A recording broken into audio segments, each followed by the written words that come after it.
আপনারা জানেন আমরা 2015 সালে জাতীয় প্রেস স্কেল ঘোষণার পরে আমরা রাজপথে বৈষম্যযুক্ত একটি ব্যয় কমিশনের বিরুদ্ধে বৈষম্য মুক্ত করার জন্য রাজপথে সংগ্রাম আন্দোলন নিয়ে আমরা বিগত 13টি বছর রাজপথে অবস্থান করেছিলাম। প্রিয় উপস্থিতি, আপনারা জানেন বিভিন্ন প্রকারে বিভিন্ন পর্যায়ে বিভিন্ন অবস্থায় এই দাবি আদায় ঐক্য পরিষদের নেতৃত্বে সারা বাংলাদেশে প্রতিটা জেলা সমাবেশ করেছে এবং প্রতিটা উপজেলা পর্যন্ত বিভাগ পর্যন্ত আমাদের সমাবেশ বিস্তৃত ছিল। আমরা বিদায়িত সরকারের সরকারের প্রধানমন্ত্রীর কাছে বহু উন্নয়ন বিনিময় করেছিলাম বিগত 13টি বছর।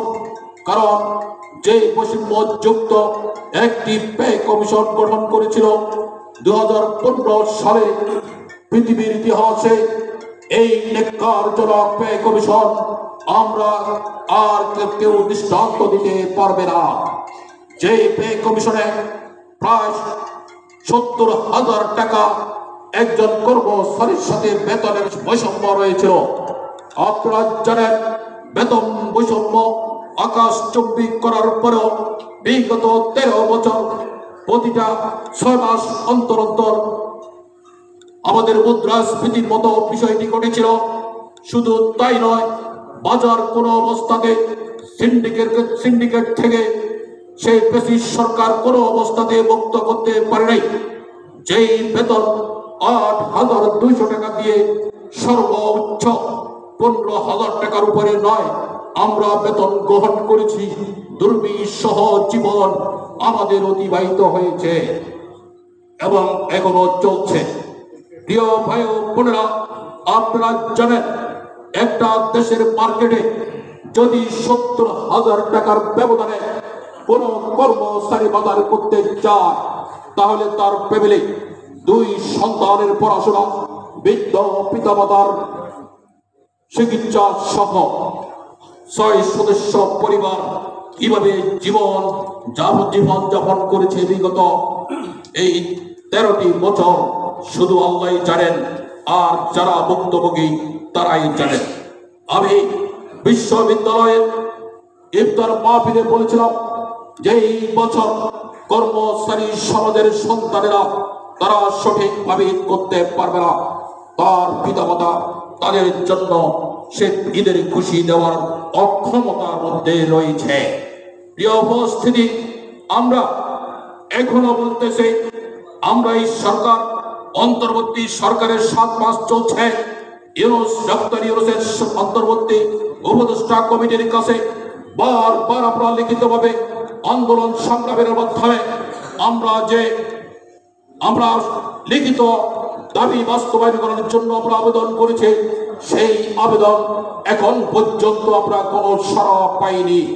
প্রিয় উপস্থিতি, আমরা বলতে চাই ব্রিটিশ সরকার বিদায় নিয়েছে কিন্তু সংস্কারবাদী সরকার এখনো বিদ্যমান। এই সংস্কারবাদী সরকার এই নির্বাচনের পূর্ব মুহূর্ত পর্যন্ত এই দেশে অবস্থান করবে।